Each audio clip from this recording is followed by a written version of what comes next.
Vamos vamos a empezar la clase del día de hoy. Me gustaría hacer una oración. Bendito Padre, te agradecemos la oportunidad que nos das del día de hoy de podernos reunir en tu nombre, Señor. Como bien lo dice Vero, tú eres vida, Señor, tú eres verdad y tú eres todo para nosotros, Padre Santo. Y agradecemos que hoy nos permites estar aquí, reunidos en tu nombre para poder escuchar tu palabra, Padre Santo.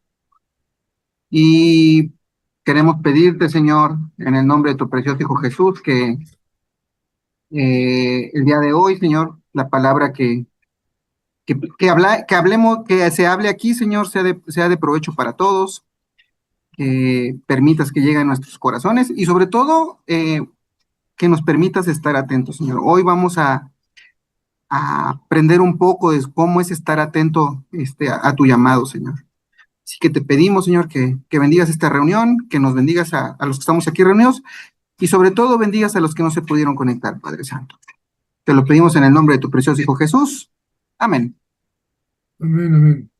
Hola, pues vamos a continuar. Ya ven que estamos estudiando el Evangelio de Lucas y estas Lucas aventuras están buenísimas. La verdad es que las historias que hemos visto, las parábolas de las cuales nos han platicado, nos han dejado muchísima enseñanza. Y hoy vamos a estudiar el capítulo 17 del Evangelio de Lucas. Y déjenme decirles algo, cuando lo estaba leyendo, estaba viendo las historias, ¿no? Y parecía que pues estas historias son diversas, ¿no? Que te manejan varios puntos de vista o pareciera que estas historias no tuvieran una conexión, parecían historias al azar. Pero no, ya una vez que las lees con calma y que empiezas a meditar un poco en lo que está escrito, pues te das cuenta que todas están unidas y que todas tienen un común denominador. ¿Cuál es este común denominador que vamos a platicar del día de hoy? Vamos a hablar de la fe, pero no de cualquier fe. Vamos a hablar de la fe que es auténtica. Pero también vamos a leer un poco sobre cómo Jesús, con sus enseñanzas, nos va preparando espiritualmente para el reino de Dios. Y eso es algo bien padre. Estas historias que vamos a ver hoy son un llamado de atención a estar atentos a estos avisos que Él nos está dando. Y miren, vamos a ver cómo Jesús instruye a sus discípulos sobre el perdón, sobre la humildad, sobre la obediencia. Pero hay algo bien padre, o sea, estos evangelios, bueno, estos versículos están dirigidos a sus discípulos, pero lo hermoso de la palabra es la trascendencia. No importa cuándo fue escrito, esa palabra ya no es tanto para los discípulos de aquella época, también somos para nosotros que también somos discípulos, para nosotros que también estamos tratando de seguir este camino. Y eso es bien padre. Entonces, esto es lo que pretende Jesús enseñarnos, pero también hay una parte por ahí en esta historia o en estas historias donde Jesús nos va a hablar con advertencias sobre lo peligroso que es hacer tropezar a otros en la fe. Y también nos va a hablar sobre la importancia de perdonar repetidamente, repetir muchas veces a quien realmente muestra arrepentimiento. Y de verdad, estas enseñanzas yo creo que resaltan ¿cómo decirlo?, la necesidad de una vida que esté bien, pero bien fundamentada en el amor y sobre todo en lo que deriva del amor, que es la responsabilidad que tenemos nosotros hacia los demás.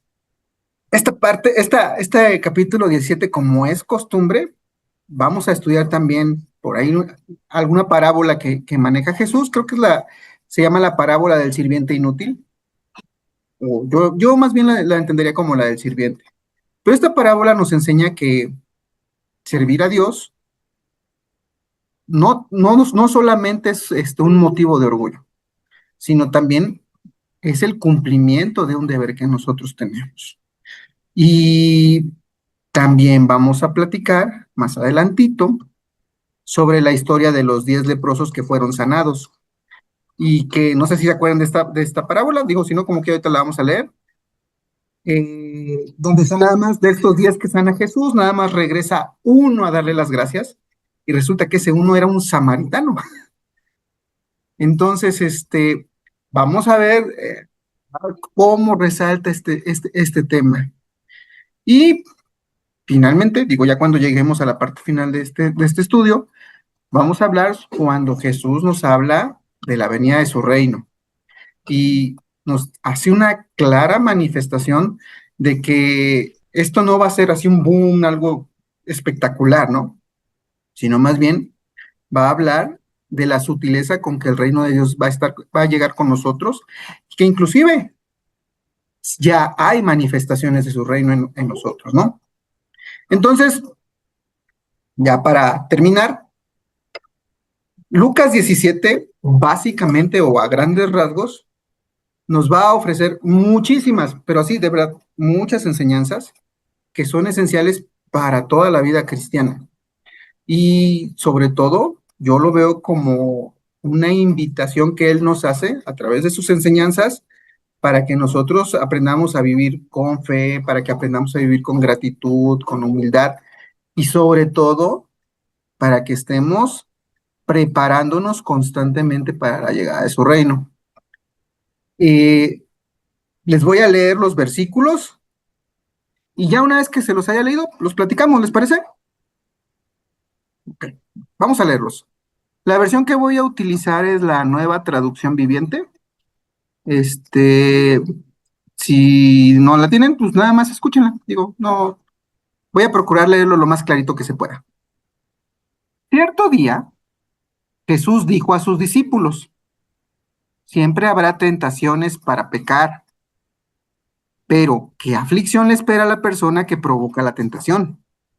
Sería mejor que se arrojara al mar con una piedra de molino alrededor del cuello que hacer que uno de estos pequeños caiga en pecado. Así que cuídense. Si un creyente peca, repréndanlo. Luego, si hay arrepentimiento, perdónenlo. Aún así la persona te agravia 7 veces al día y cada vez regresa y te pide perdón, debes perdonarla. Y los apóstoles le dijeron al Señor, muéstranos cómo aumentar nuestra fe. Y Jesús dijo, si tuvieran fe, aunque fuera tan pequeña como una semilla de mostaza, podrían pedirle a este árbol de moras, desarráigate y plántate en el mar, y les obedecería. Cuando un sirviente vuelve a dar de arar o de cuidar las ovejas, ¿acaso su patrón le dice, ven y come conmigo? No, le dirá, prepara mi comida, ponte el delantal y sírveme mientras como. Luego puedes comer tú. ¿Y le agradecerá el amo al sirviente por hacer lo que le dijo que hiciera? Por supuesto que no. De la misma manera, cuando ustedes me obedecen, deben decir, somos siervos indignos que simplemente cumplimos con nuestro deber. Mientras Jesús seguía caminando hacia Jerusalén, llegó a la frontera entre Galilea y Samaria. Al entrar en una aldea, 10 hombres con lepra se quedaron a la distancia gritando, Jesús, Maestro, ten compasión de nosotros. Jesús los miró y dijo, vayan y preséntense a los sacerdotes. Y mientras ellas iban, quedaron limpiados de la lepra. Uno de ellos, cuando vio que estaba sano, volvió a Jesús y exclamó, alaben a Dios, y cayó al suelo a los pies de Jesús y le agradeció por lo que había hecho. Ese hombre era samaritano. Y Jesús preguntó, ¿no sané a 10 hombres? ¿Dónde están los otros 9? ¿Ninguno volvió para darle gloria a Dios excepto este extranjero? Y Jesús dijo al hombre, levántate y sigue tu camino. Tu fe te ha sanado. Un día, los fariseos le preguntaron a Jesús. Estos fariseos ya ven que todo el tiempo estaban queriendo hacer tropezar a Jesús y nomás no podían. ¿Cuándo vendrá el reino de Dios? Y Jesús contestó, No pueden descubrir el reino de Dios por medio de señales visibles. Nunca podrán decir, aquí está o está allí, porque el reino de Dios ya está entre ustedes. Entonces dijo a sus discípulos, se acerca el tiempo en que desearán ver el día en que el Hijo del Hombre regrese, pero no lo verán. Algunos les dirán, miren, allí está el Hijo del Hombre, o aquí está, pero no lo sigan. Pues, así como el relámpago destella e ilumina el cielo de un extremo a otro, así será el día cuando venga el Hijo del Hombre. Pero primero, el Hijo del Hombre tiene que sufrir terriblemente y ser rechazado por esta generación. Cuando el Hijo del Hombre regrese, será como los días de Noé. En esos días, la gente disfrutaba de banquetes, fiestas y casamientos, hasta el momento en que Noé entró en su barco y luego llegó el diluvio y los destruyó a todos. El mundo será como en los días de Lot, cuando las personas se ocupaban de sus quehaceres diarios, comían, bebían, compraban, vendían, cultivaban y edificaban, hasta la mañana en que Lot salió de Sodoma. Entonces llovió del cielo fuego y azufre ardiente y destruyó a todos. Así será, así será todo como siempre, hasta el día en que se manifieste el Hijo del Hombre. Ese día, la persona que esté en la azotea no baje a la casa para empacar. La persona que esté en el campo no regrese a su casa. Recuerden lo que le pasó a la esposa de Lot. Si se aferran a su vida, la perderán. Pero si dejan de aferrarse a su vida, la salvarán. Esa noche, dos personas estarán durmiendo en una misma cama. Una será llevada y la otra será dejada. Dos mujeres estarán moliendo harina, juntas en un molino. Una será llevada y la otra será dejada. Y los discípulos preguntaron, ¿dónde sucederá eso, Señor? Y Jesús les contestó, así como los buitres, cuando se juntan, indican que hay un cadáver cerca, de la misma manera, esas señales revelan que el fin está cerca. Y aquí termina la base bíblica, que es Lucas 17. Vamos a platicar de los primeros 4 versículos. Y miren, Jesús comienza esta parte de sus versículos reconociendo una verdad que no se puede negar. ¿Cuál es esta verdad? Que nosotros, que todos, absolutamente todos, tenemos tropiezos. Es decir, que todos tenemos situaciones que nos conducen al pecado. Y déjenme decirles que son inevitables en este mundo. Es algo que no podemos evitar. No hay forma. Lamentablemente, en estos tiempos, nosotros estamos en una sociedad que está bien enfocada, por así decirlo, a generar desinformación. Si ustedes se dan cuenta, en todos lados, nosotros vemos malos ejemplos. Por malos ejemplos me refiero a malas interpretaciones de la palabra, vemos actos de corrupción, vemos delitos, vemos muchas cosas que desagradan a Dios. ¿Y saben qué? Lo hacen haciéndolo parecer que esto es bueno. Y todo este bombardeo que tenemos, con todo este bombardeo que tenemos, perdón, es muy fácil, pero de verdad es muy fácil influenciar negativamente a otras personas y sobre todo a los más jóvenes y a los más vulnerables. Y no me estoy refiriendo únicamente a los jóvenes de edad o a los vulnerables por su edad. También me estoy refiriendo a los que son jóvenes en fe. Y Jesús lo que hace es lanzarnos una advertencia bien fuerte. ¿Por qué? Porque nos dice que nosotros tenemos una gran responsabilidad en que nosotros, como cristianos, no seamos el motivo de la caída espiritual o de la caída moral de los demás. Es decir, ¿se acuerdan cuando en alguna ocasión estuvimos platicando sobre ser piedra de tropiezo? Bueno, nos está diciendo que nosotros no debemos ser piedra de tropiezo. Y ustedes se dirán, ¿y cómo puedo ser yo piedra de tropiezo para los demás? Imagínense que tenemos un discípulo o que alguien que nosotros estamos invitando a vivir en fe con Jesús, y que esté muy pegado a nosotros, de repente vea cómo nos comportamos. O que de repente dices, pues es que el hermano Raúl en la iglesia es una persona, pero ya cuando lo conoces, pues no es. A eso se refiere, a que nosotros debemos ser congruentes en lo que profesamos y en lo que decimos con lo que profesamos. Por eso se refiere a no ser piedra de tropiezo para los demás. Miren, este capítulo yo lo veo como no sé, como una advertencia, no como una advertencia, lo veo como una invitación que Jesús nos hace a revisar cómo es nuestro comportamiento, cómo son nuestras palabras o incluso cómo nos comportamos nosotros cuando estamos solos, por así decirlo. ¿Esto para qué? Para asegurarnos de que nosotros no estamos empujando a otros, ya sea directa o indirectamente, a seguir nuestro ejemplo, que no es el mejor. Algo que estos primeros 4 versículos nos dejan bien claro también es que Jesús nos llama a perdonar y nos llama a perdonar en todo momento.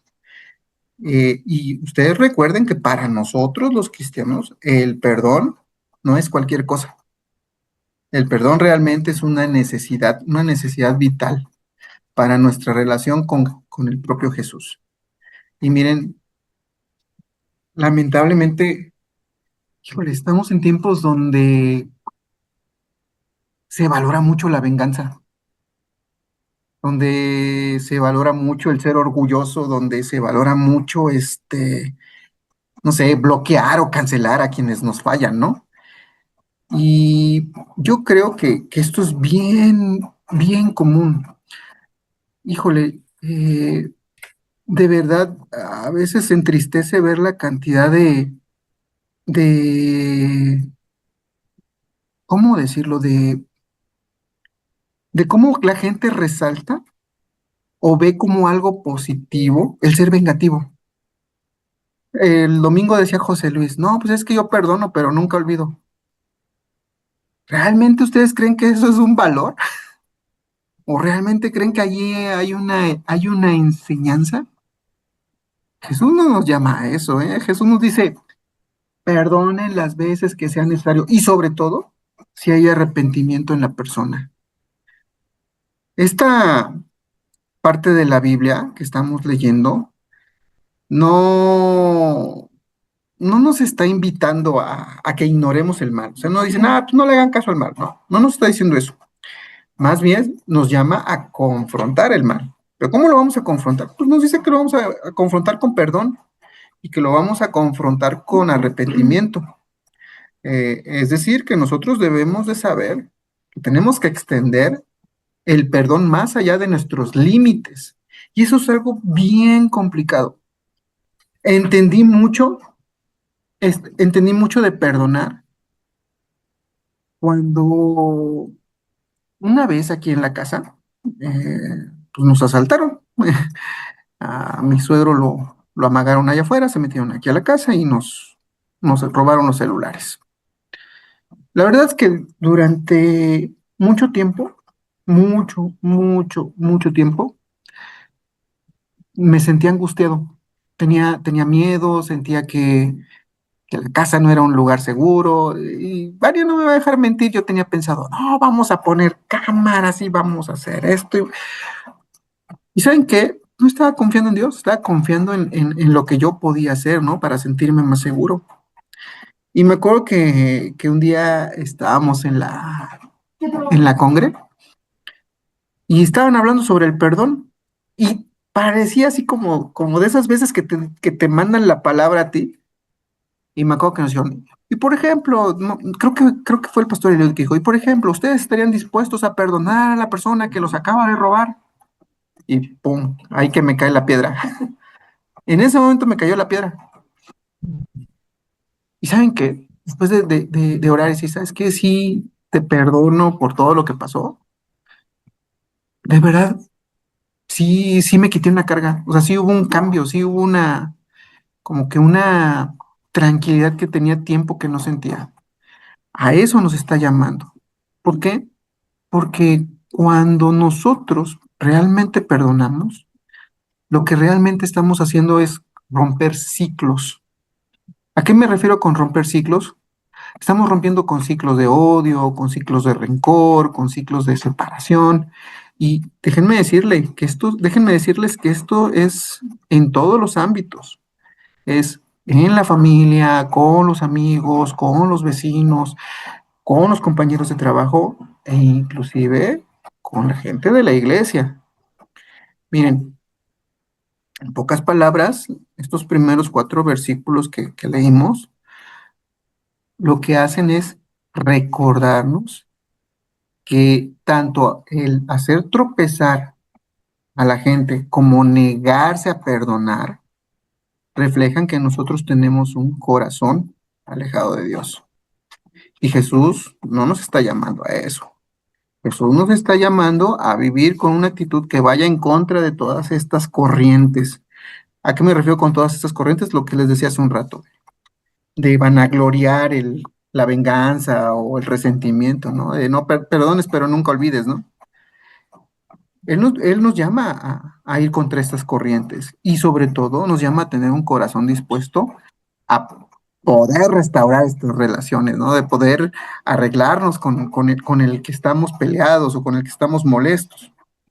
Creo que esto es muy importante. Dios nos pide que perdonemos y que olvidemos, pero también tenemos que aprender, ¿ok? Yo te perdono y te perdono de corazón, de verdad. Para mí borró mi cuenta nueva, pero yo ya aprendí que eso es diferente. Y miren, el perdón va en 2 vías. Una, la persona que ofende, que busca arrepentidamente disculparse con lo que pasó con la persona ofendida, y la persona ofendida, que si sabe que el arrepentimiento es real, tiene que perdonar, o bueno, perdona, porque si yo soy el ofendido y aún así no perdono, yo sigo estando en deuda con Dios. Si yo soy el que ofendí y no me he disculpado, no he pedido perdón, yo sigo en ofensa, yo sigo En en deuda. problemas con Dios. Ujú. ¿Por qué?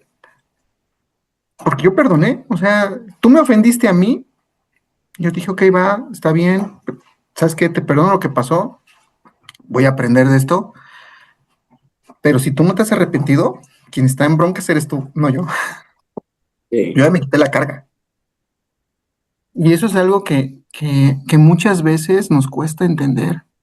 Muchas veces nosotros decimos, ah, sí, perdono, pero traigo la piedrota ahí en la espalda y no me la quiero quitar por ningún motivo, bajo el pretexto de que realmente, ¿cómo se llama? Perdono, pero nunca olvido, ¿no? Y eso es algo Ujú. terrible, eso es algo bien, bien complicado. Ahora, déjenme hacerles una pregunta. ¿Realmente es posible tener un corazón dispuesto para perdonar sinceramente? Es decir, ¿sí se puede tener la suficiente fe? ¿Sí se puede aumentar la fe para poder perdonar? ¿Recuerdan cuando los discípulos le piden a Jesús que les aumente la fe o que les diga cómo aumentar la fe? Justo después de que él precisamente les está hablando de que el perdón debe ser constante. Incluso dice 7 veces al día si es necesario, ¿no? Entonces, cuando Jesús les dice esto, realmente a los discípulos les cae la piedra, ¿no? Y ellos entienden que para poder perdonar se necesita tener una fe muy grande para poder vivir de acuerdo a esto que estaba enseñándoles Jesús. Pero Jesús responde y les dice que no necesitan más fe, que no necesitan hacer crecer su fe. Lo que les dice es que necesitan tener una fe, aunque sea pequeña como un grano de mostaza para poder hacer cosas imposibles. O sea, lo que les está diciendo es, no necesitan tener una fe enorme, no necesitan tener una fe grande, ¿no? Necesitan tener una fe aunque sea pequeña, pero que sea real, que sea que sea ¿cómo se llama? Realmente confiando en Dios. Y cuando se tiene una fe, aunque sea pequeñita como un grano de mostaza, se pueden lograr muchas cosas. Ahora, esto me lleva a preguntarnos, ¿cómo anda nuestra fe? Al menos si es del tamaño de un grano de mostaza. Y miren, de verdad, yo sé que muchos de nosotros en este momento estamos enfrentando situaciones que pareciera que no tienen fin. ¿A qué me refiero? Yo estoy seguro que muchos en estos momentos podemos tener conflictos familiares, enfermedades, incertidumbre, problemas económicos, problemas de inseguridad, no sé, ansiedad, inclusive falta de esperanza, ¿no? Y este pasaje, esta porción de la Biblia, lo que hace es recordarnos que no se necesita tener una fe enorme para enfrentar todos estos desafíos.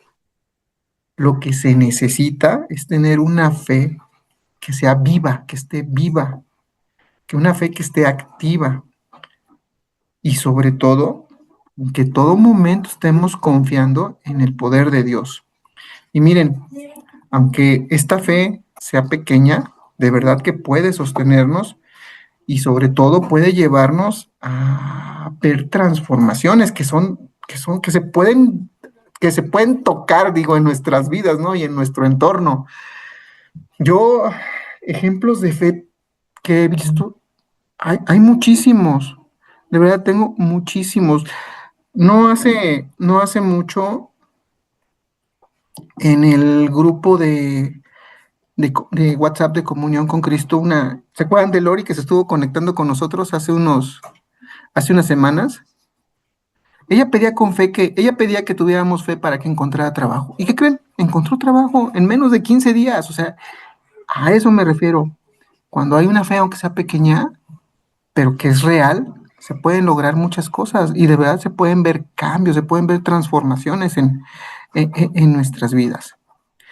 Y es que miren, esta parte de la Biblia que estamos leyendo, yo lo veo como una invitación a que realmente empecemos nosotros a cultivar nuestra fe, pero no cualquier fe, una fe firme, una fe que esté bien sustentada y que nos permita a nosotros poder confiar incluso en momentos que son difíciles, que eso es bien complicado, porque en los tiempos difíciles es cuando más nos flaquea la fe. Entonces, ahí es cuando yo creo que ya ni siquiera es del tamaño de un grano de mostaza, ¿no? Pero bueno, vamos a retomar un poco esto del tema de las adversidades. Miren, ustedes saben, inclusive nosotros, ustedes saben que hay muchas personas, o inclusive nosotros, que estamos enfrentando, como les decía, situaciones muy complicadas. Y estas situaciones complicadas nos podrían hacer ver o hacernos sentir como se sentían los leprosos, ¿no? Por ejemplo, hay personas que pues, pueden llegar a tener tantos problemas que se pueden llegar a sentir marginados, ¿no? O que llegan a tener enfermedades físicas o enfermedades mentales o, no sé, o problemas de racismo, ¿no? Que este tipo de situaciones te pueden llegar a sentir que no perteneces a un grupo o que estás apartado del grupo y te sientes como si fueras el leproso, ¿no? Como que te tienen separado de todos los demás. Esta parte es bien bonita porque cuando Jesús no solo sana a los leprosos, sino que él responde al clamor que ellos tenían y lo hace como un acto de fe, pero sobre todo lo que Jesús les muestra es que tiene una compasión tan grande que trasciende todo. A él no le importó sanar a 10 sin saber quiénes eran, ¿no? Sin saber si eran judíos, si eran samaritanos. Él sanó a todos. Y sin embargo, ustedes saben qué fue lo que pasó. Solo uno regresó a agradecer. un samaritano. Y ustedes recuerdan quiénes son los samaritanos. Se consideraban enemigos religiosos de los judíos. Entonces, yo creo que esta parte de la gratitud nos debería de confrontar. ¿Por qué? Porque a veces somos ingratos. Déjenme hacerles una pregunta. Piensen en la respuesta. ¿Cuántas veces hemos recibido una bendición? Y por bendición me refiero a salud, oportunidades de trabajo, no sé, familia. Hemos recibido cosas maravillosas de Dios. ¿Y cuántas veces nos hemos regresado a dar gracias? Y entonces cuando decimos, ah, caray, ¿verdad? Pues sí, ahí como que me falló, ¿no? Entonces sí tengo que regresarme a agradecer.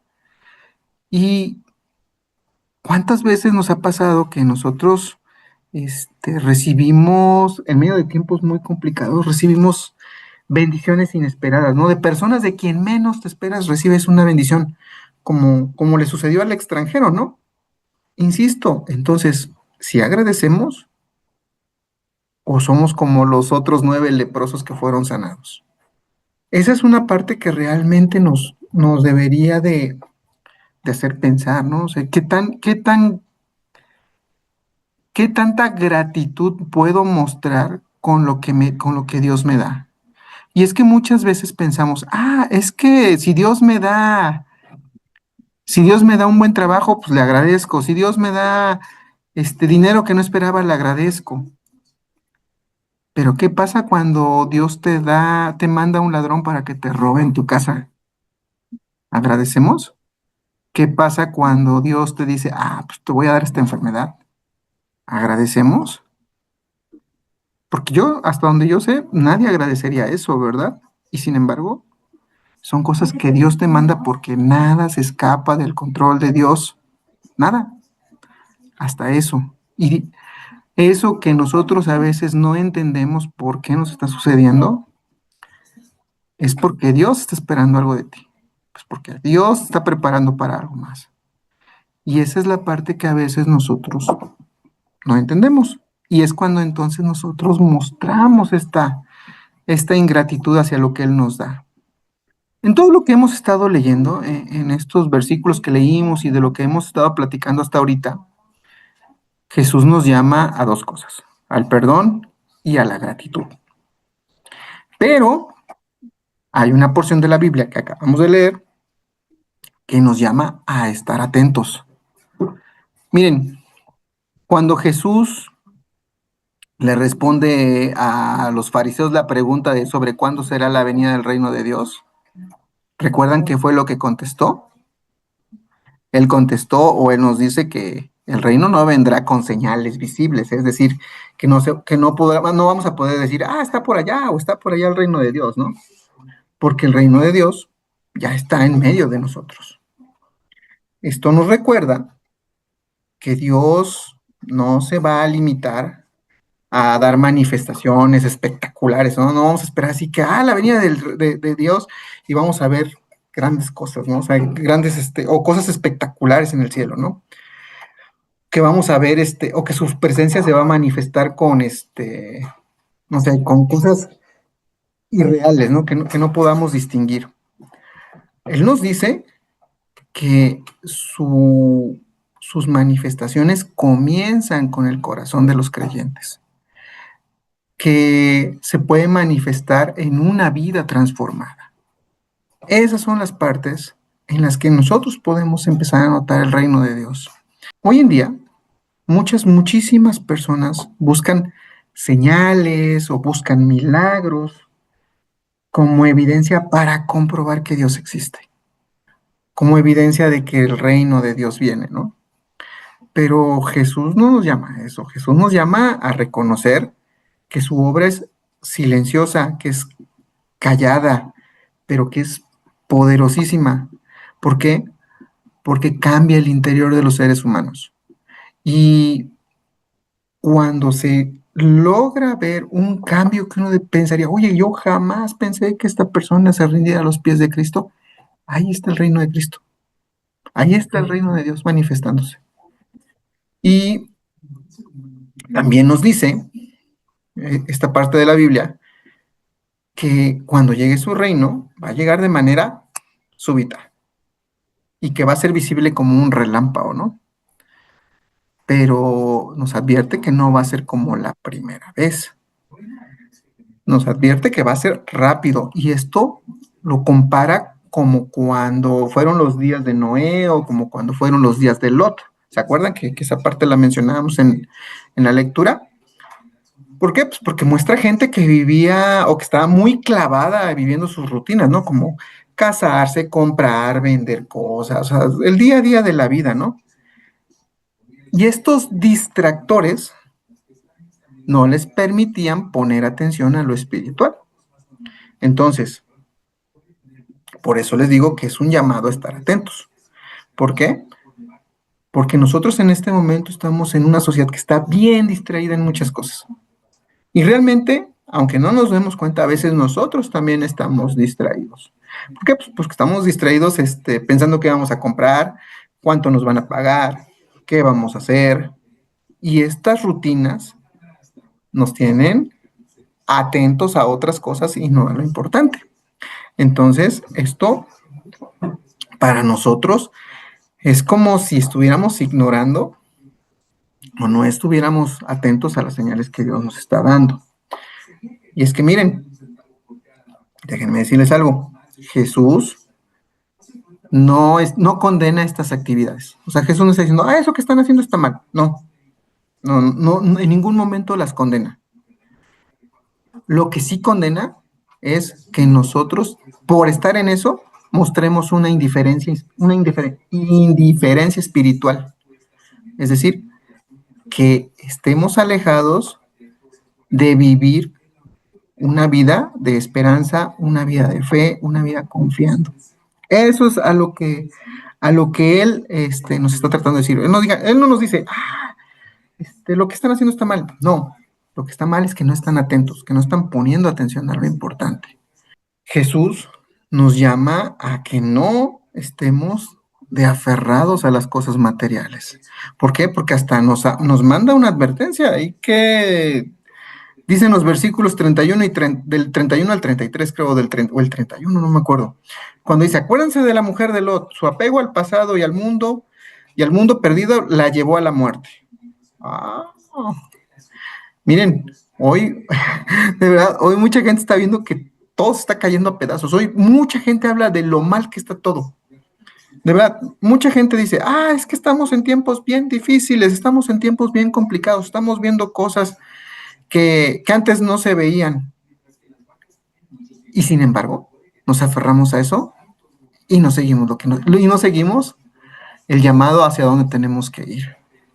Y miren, Jesús dice que el que trate de salvar su vida en sus fuerzas, la va a perder.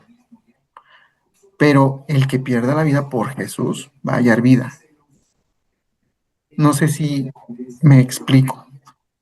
Si nosotros seguimos aferrándonos a las cosas del mundo, lo más probable es que terminemos muertos.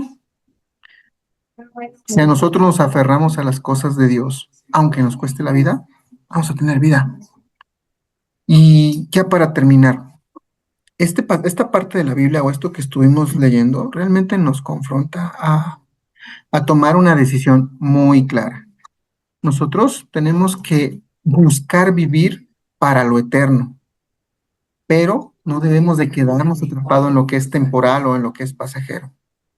El reino de Dios de verdad lo que hace es exigirnos atención, nos pide tener una fe que sea activa, que sea eficiente, ¿no? Pero sobre todo, lo que nos está pidiendo es una disposición constante a que nosotros dejemos atrás todo lo que no conduce a una vida verdadera. ¿Qué es lo que no conduce a una vida verdadera? Aferrarnos a lo material. Yo aquí termino. No, ya hablando en serio, abran sus micrófonos y ya nos despedimos para irnos a descansar entonces.